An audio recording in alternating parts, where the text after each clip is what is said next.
Paz em Jesus. Estou aqui gravando mais esta live, capítulo 29 do Êxodo. A consagração dos sacerdotes. Eis como procederás para consagrá-los como sacerdotes a meu serviço. Tomarás um novilho e 2 carneiros sem defeito, pães sem fermento, bolos sem fermento amassados com azeite, bolacha sem fermento, untada com azeite, tudo feito de flor de farinha de trigo. Pô-los-ás em uma cesta e os oferecerás ao mesmo tempo que o novilho e os 2 carneiros.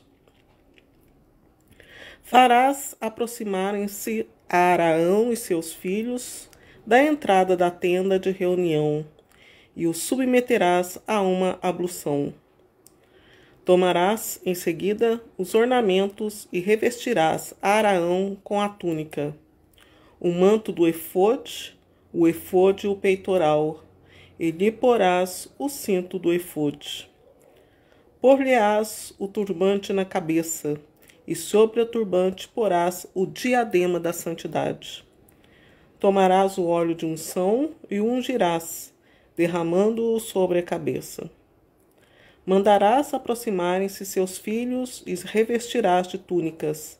Cingi-lhe-ás com uma cintura a Arão e seus filhos, ao quais imporás tiaras. O sacerdote e o sacerdócio lhes pertencerá em virtude de uma lei perpétua. Empossarás Arão e seus filhos. Levarás o novilho diante da tenda de reunião. Arão e seus filhos imporão suas mãos sobre a sua cabeça. E imolarás em presença do Senhor o novilho na entrada da tenda de reunião. Depois tomarás do sangue do novilho e com o dedo o porás sobre os chifres do altar e derramarás o resto ao pé do altar. Tomarás toda a gordura que cobre as entranhas, a membrana do fígado, os 2 rins e a gordura que os envolve, e queimarás tudo sobre o altar. Mas a carne de touro, seu pelo e seus excrementos, tu os queimarás fora do acampamento. É um sacrifício pelo pecado. Tomarás um dos carneiros, e Arão e seus filhos imporão suas mãos sobre sua cabeça. Degolá-las e tomarás do seu sangue para derramá-lo em volta do altar. Cortarás o carneiro em pedaços e, depois de ter levado os intestinos e as pernas, pô-lo-ás sobre os pedaços e sobre a cabeça. E queimarás o carneiro sobre todo o altar. É um holocausto ao Senhor, um sacrifício de agradável odor consumido em honra do Senhor. Tomarás em seguida o segundo carneiro, e Arão e seus filhos imporão suas mãos sobre sua cabeça. Degolá-lo-ás e tomarás do seu sangue para metê-lo na extremidade da orelha direita de Arão e na extremidade da orelha direita de seus filhos, sobre os dedos polegares de suas mãos direitas e sobre os áloques de seus pés direitos. Depois derramarás o resto do sangue em volta do altar. Aspergirás Arão e suas vestes, e igualmente seus filhos e suas vestes, com o sangue tomado do altar e com o óleo de unção. Eles serão assim consagrados, ele e suas vestes, bem como seus filhos e suas vestes. Tomarás tudo que é gordura do carneiro, a cauda, a gordura que envolve as entranhas, a membrana do fígado, os 2 rins e a gordura que os envolve, e a coxa direita, porque é um carneiro de inauguração. Tomarás ainda na cesta de pães sem fermento, colocada diante do Senhor, um pão, um bolo e uma bolacha. Meterás tudo isso nas palmas das mãos de Arão e de seus filhos, e os oferecerás, agitando-os como uma oblação diante do Senhor. Tu os retomarás em seguida, de suas mãos e os queimarás no altar sobre o holocausto. Este é um sacrifício de agradável odor apresentado ao Senhor, um sacrifício pelo fogo ao Senhor. Tomarás o peito do carneiro de inauguração de Arão e o oferecerás, agitando-o como oblação diante do Senhor.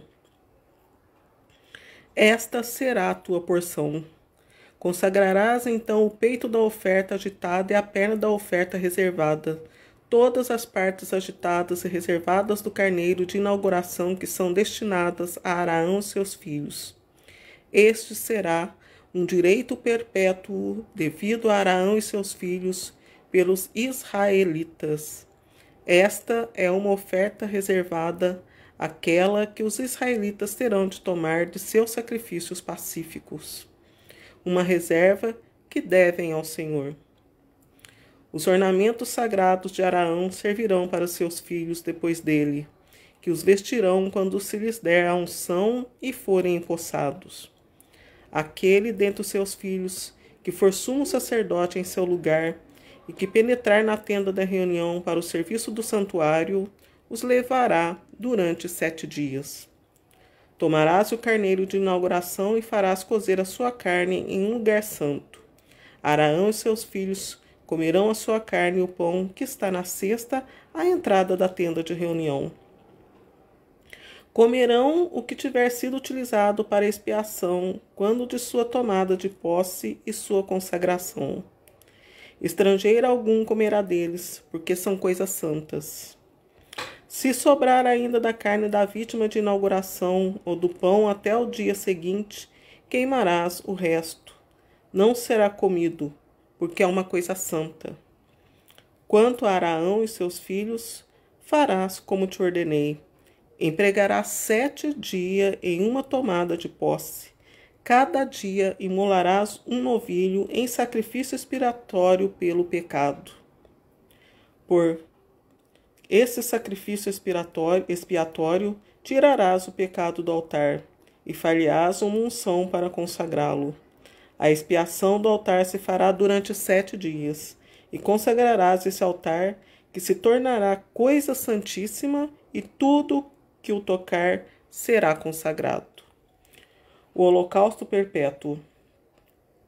Eis o que sacrificarás sobre o altar: 2 cordeiros de 1 ano em cada dia, perpetuamente. Oferecerás um desses cordeiros pela manhã e o outro entre as 2 tardes. Com o primeiro cordeiro oferecerás a 10ª parte de 1 efa de flor de farinha, amassada com 1/4 de hin de óleo de olivas esmagadas, e como libação 1/4 de hin de vinho. Entre as 2 tardes oferecerás o segundo cordeiro, acompanhado de uma oferta e de uma libação semelhante às da manhã. Este é um sacrifício de agradável odor consumido pelo fogo em honra do Senhor.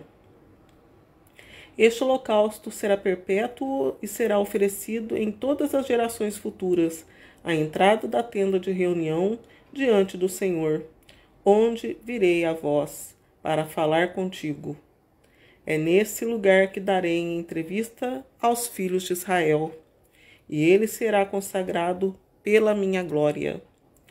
Consagrarei a tenda de reunião e o altar consagrarei igualmente a Arão e seus filhos, para que sejam sacerdotes a meu serviço. Habitarei no meio dos israelitas e serei seu Deus. Saberão então que eu, o Senhor, sou o seu Deus, que os tirou do Egito para habitar entre eles. Eu, o Senhor, seu Deus. Vocês podem me perguntar, isso é um blá blá blá? Infelizmente isso não é blá blá blá não. Se a gente não escuta as palavras de Deus, como que vai conseguir escutar as palavras de Jesus? Tudo na vida, a criança não nasce andando por enquanto. Eu, nunca vi criança nascer andando, né? Tudo tem uma pedagogia, né? Então, essas palavras, elas são... Para que serve esse versículo consagração dos sacerdotes aqui, essa explicação, esse capítulo 29. Isso aqui é muito importante, como toda a palavra de Deus que toda vez eu falo para vocês.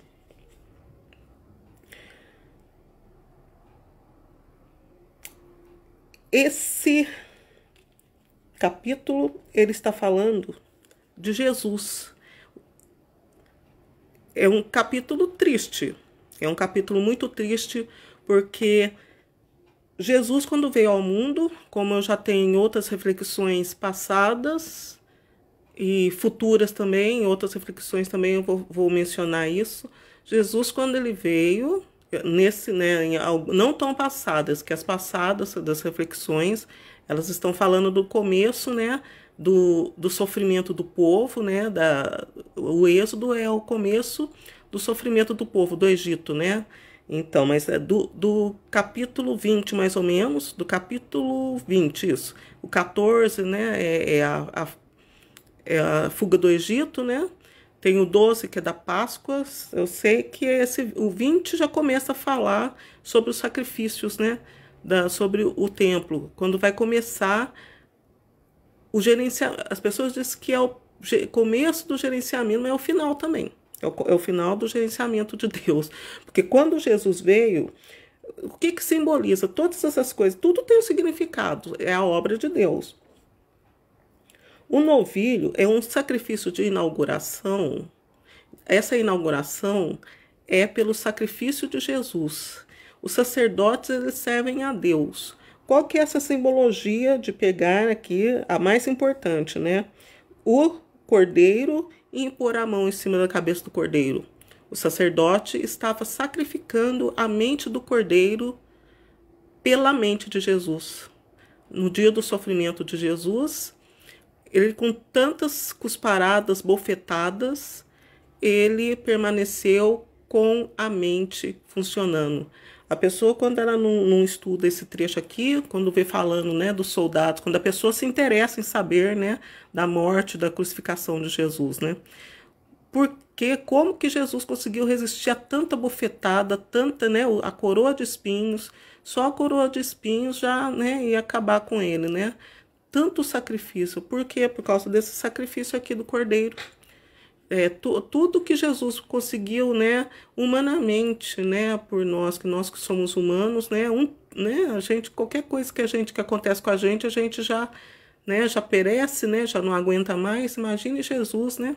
Então é esse sacrifício. Os sacerdotes, eles serviam, porque aqui é Deus e ao mesmo tempo Jesus falando com os sacerdotes, né? E o Espírito Santo. Aqui tem as três pessoas. Em tudo, Deus, Jesus e o Espírito Santo participam. Apesar de aqui estar falando como Deus, mas como Jesus falou para os escribas, né? Para os entendidos mestres da lei, eu e o Pai somos um. Falou para os discípulos também, né? Eu e o Pai somos um. Era ele e Deus falando. Então, esse sacrifício aqui, esse trecho aqui, ele fala do serviço dos sacerdotes para o sacrifício de Jesus. E é muito importante que aqui fala, o que é esse sacrifício pelo fogo? Nós temos que procurar, hoje mesmo eu estava meditando Eclesiástico capítulo 17, que está falando isso. A gente tem que procurar terminar as nossas tarefas o quanto antes. O quanto antes, o mais breve possível. Por quê? Porque Jesus, ele não chegou no sétimo sacrifício, no sétimo dia do sacrifício aqui. Ele terminou antes, porque o sétimo dia é fatal ser o fogo. Aqui é sacrifício pelo fogo. Por isso que quando João Batista veio, falou que o povo ia ser batizado pela água e pelo fogo. Jesus veio pela água e pelo fogo.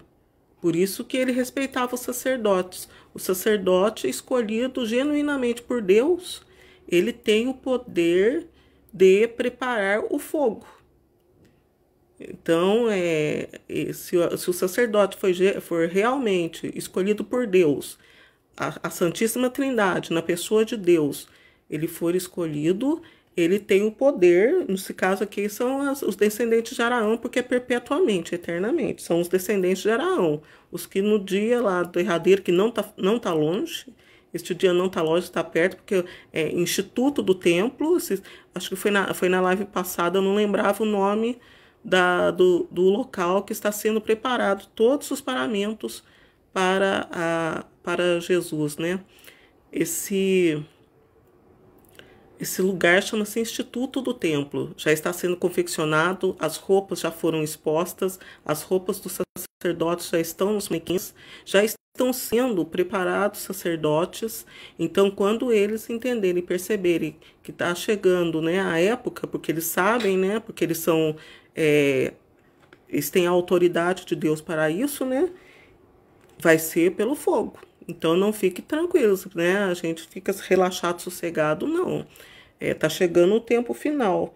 Então, a gente tem que... O Jesus é o último recurso, porque quem é escolhido por Deus são somente os sacerdotes, né? E nós temos que estar preparados para este momento, né? O momento em que eles vão lá falar que vai começar a fazer os sacrifícios, né, que já estão formando. Nós não, porque para a glória de Deus e pelo nome de Jesus não vamos estar aqui não. Está bem perto desse tempo, mas nós, com a graça de Deus, no salvação de Jesus, e como ele é o nosso único e suficiente Salvador, né? Jesus é o nosso suficiente Salvador, nós não vamos estar aqui para ver isso. Mas quem ficar, se não honrar o nome de Jesus e o nome de Deus, vai ser sacrificado pelo fogo. Que Jesus já veio pela água e pelo fogo, né?